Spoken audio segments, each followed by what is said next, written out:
Sir काय म्हणा आपण फोर्टिस हॉस्पिटल जे रुग्ण आहेत त्यांना पाहण्यासाठी आलेला या घटना घडलेल्या आहेत. नेरूळमध्ये घटना घडल्या, 2 तरुणांना शॉक लागलेला आहे आणि चुकीचं म्हणजे हलगर्जीपणामुळे एक गर्भवती महिलेचा मृत्यू झाला आणि एक व्हेंटिलेटरवरती आहे.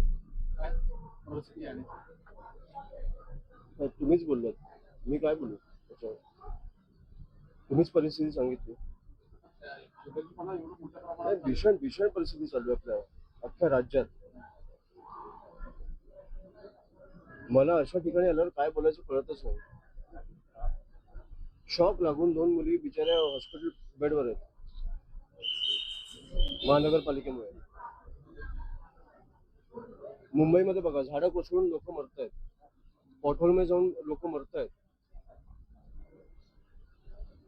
मी 2 दिवसापूर्वी त्या मी काय बोलायचं मला कळत नाही. शहराध्यक्षाचा तो कोण भाजपचा चाटम, लोकांच्या मृत्यूवर हसतोय हा माणूस. काय काय बोलायचं काय? मी ह्या विषयावर काय बोलायचंय? मला वाटतं की आपल्याला राग नाही येत का? मला कळतच नाही अशा विषयात काय करायचं.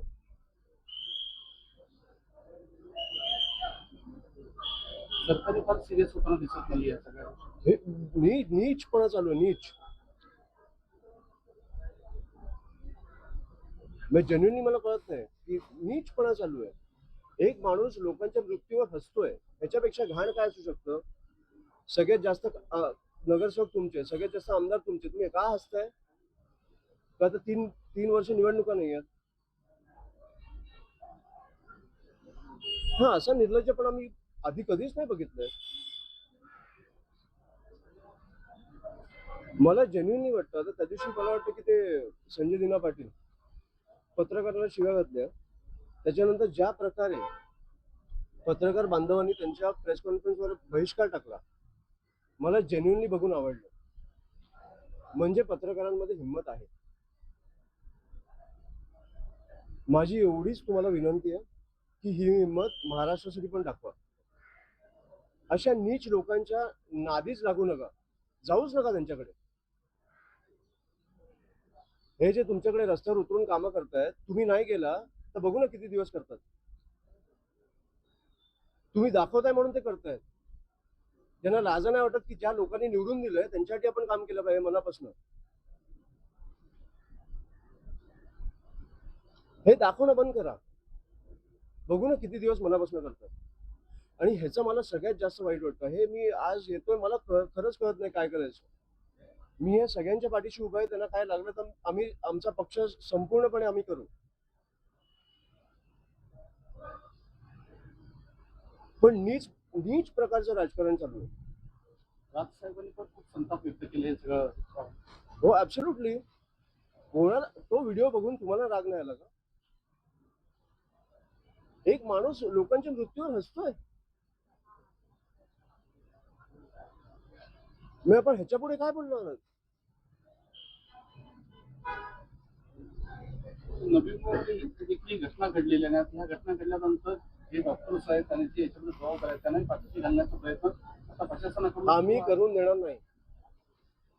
मी या संपूर्ण परिवाराला भेटलो. मी पेशंट्सना, ते जे मुली आहेत त्यांना भेटू शकलो. मी आज जाऊन विचारलं, ज्यांना ज्यांना भेटायची इच्छा आहे त्यांना भेटेन. मला आज जाऊन केओस क्रिएट करायचं नाहीये. ज्यांना भेटायची इच्छा आहे त्यांना मी भेटलो. परिवाराला सगळ्या परिवारांना भेटलो. त्यांना मी सांगितलं की आम्ही संपूर्णपणे तुमच्या पाठीशी आहोत, हे काही होऊन देणार नाही आम्ही. पण इकडे मला वाटतं एक खासदार कुठचा आहे? मस्के. आमदार कुठचा आहे? 2 आमदार बीजेपी. फोन केला त्यांनी इकडे? फोन नाही, भेटायला आले. 4 दिवस उलटून गेले. काय निर्लज्जपणा चालू आहे? मंत्री असून काय ऑपरेशन टायगर लावून ठेवलं तुम्ही? तुम्हाला लाज नाही वाटत? उघडपणे तुमच्या तोंडावर लोक मरतायत आणि आपण पैसे देऊन आमदार, खासदार, नगरसेवक फोडतोय. निर्लज्जपणे सगळं चालू आहे.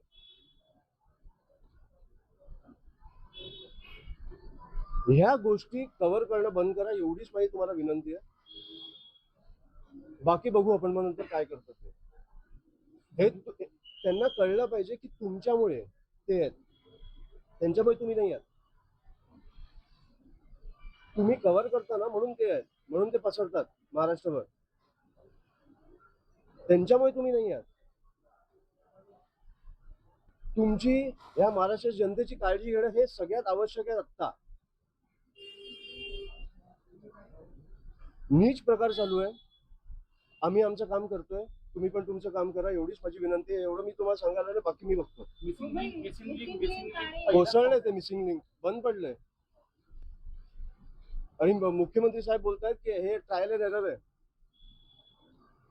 हे पहिला पावसाचा ट्रायल असतो.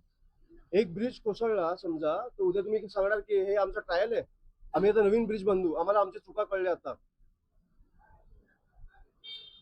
आणि एक मिनिट, तुम्ही म्हणजे शिवसेनेला तुम्ही बोलता की भाजप म्हणजे सत्तेत होतं, महानगरपालिकेत होतं, आत्ता आमचा महापौर आलाय, वेळ लागणार काम करायला. तुम्ही त्यांच्यावर नव्हता? 25 वर्ष तुम्ही त्यांच्यावर नव्हता का? जिकडे राजसाहेबांना संधी मिळाली नाशिकमध्ये, एकही करप्शनचा आरोप नाही, रस्त्यावरती खड्डे नाहीत, नाशिक तुंबलं नाही, लोक मेली नाहीत. आपण ह्या प्रश्नावर कधी बोलणार आहोत की आपण फक्त ऑपरेशन टायगर करत बसणार आहोत? नीच प्रकारचं राजकारण चालू आहे, मी एवढंच सांगतो तुम्हाला.